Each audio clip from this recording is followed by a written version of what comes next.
So a quick video. This is probably going to be the last one with the car in its current state. Just been doing a few odd jobs here and there. One being this prop shaft. I have replaced this centre bearing here as it was quite wobbly. It's quite a hard job to do. You need a Torx head to get those off, and removing each side of these can be a bit of a pain. You need to use a punch to separate the halves, and then when you separate those halves, there's actually ball bearings in this, of which getting them back together can be a bit of a nightmare. I didn't take any footage of that, and if I did, there was probably going to be a lot of swearing in it, but I did get it back together again. I did get the new centre bearing in here, so that's all nice and happy. So that's sort of the update on that. Of course, because I am using the Type 9 gearbox now, I need to modify. I don't need to modify this prop shaft at all. So pretty much nothing really here to take note of.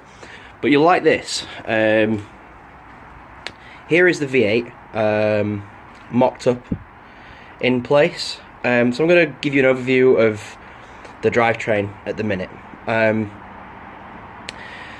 So right here you can see we've got the Type 9 box. I'll see if we can get you some under the car action.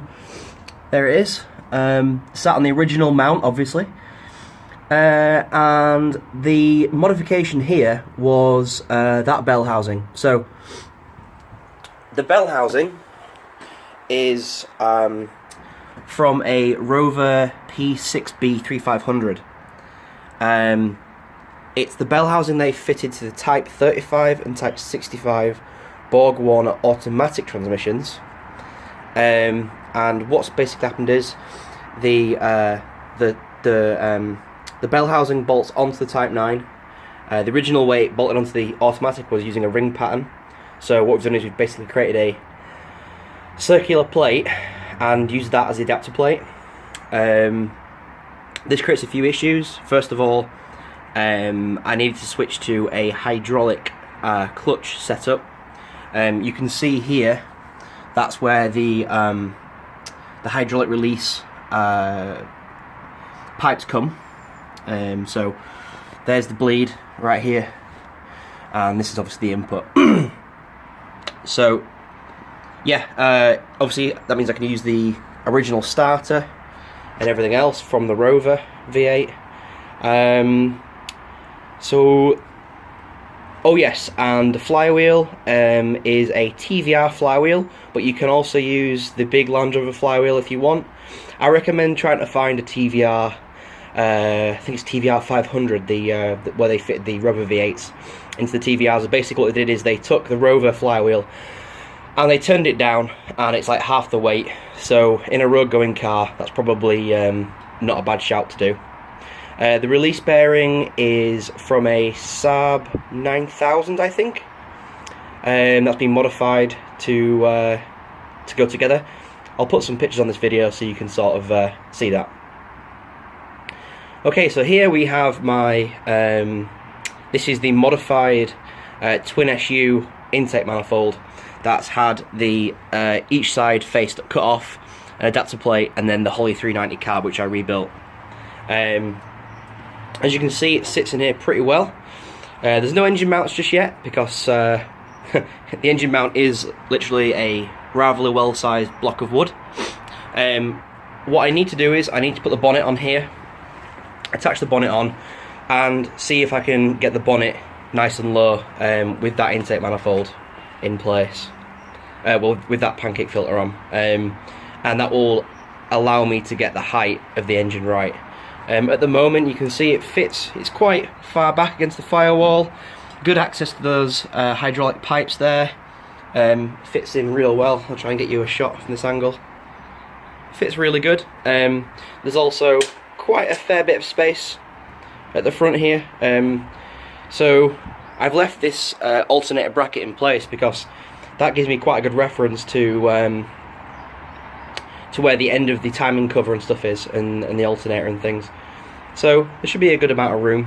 Yeah, I know, the car's still chopped into bits. So I bet people are thinking, why on earth are you fitting an engine or trying to fit an engine while, you know, there's half the front of the car missing? But this is the best time to trial fit something like this, because you don't care if you bang things or knock things or have to cut extra things. It's a messy job, so I'm doing it now. This is the 3.5 litre donor block, so there's nothing in it at all. There's no crank, no pistons or anything. It's really, really light. I mean, I picked it up and dropped it in place there on my own. So, you know, I got the engine crane as a precaution, but there was no need in the end. It was nice and happy. So yeah, that's that. So the other bit of good news is I finally have my 3.9 back. This is ready to go. This is the one I rebuilt in the summer. It's been chilling out at the workshop for a few months because I ain't got space for it.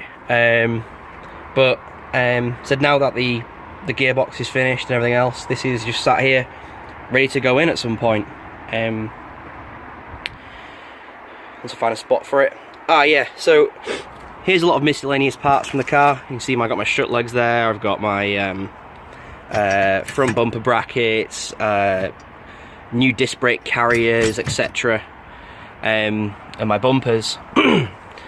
These are going to the metal finisher. Same guy who's getting the rest of the shell, and he's just basically tidying them up, powder coating them if necessary, or zinc priming and painting, stuff like that. So yeah, it's all very much still in the swing of things. The doors, I got this door here.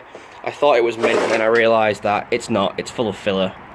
This is all probably full of filler as well.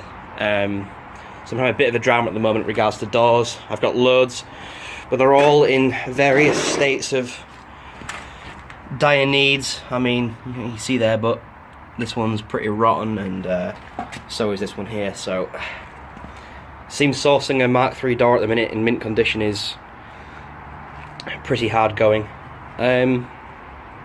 So yeah, you see the gear sticks in its regular spot.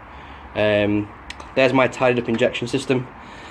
I'm going to make sure the injection sits nicely and fits with the bonnet, just in case I do at some time, you know, want to go supercharger or what have you. It's worth getting engine mounts in a sort of one size fits all sort of position. So yeah, that's about it really. I'll keep you updated with some shots of this old shell going. And if anyone knows how to remove this windscreen and that wiper, please let me know in the comments, because I have no idea. Cheers.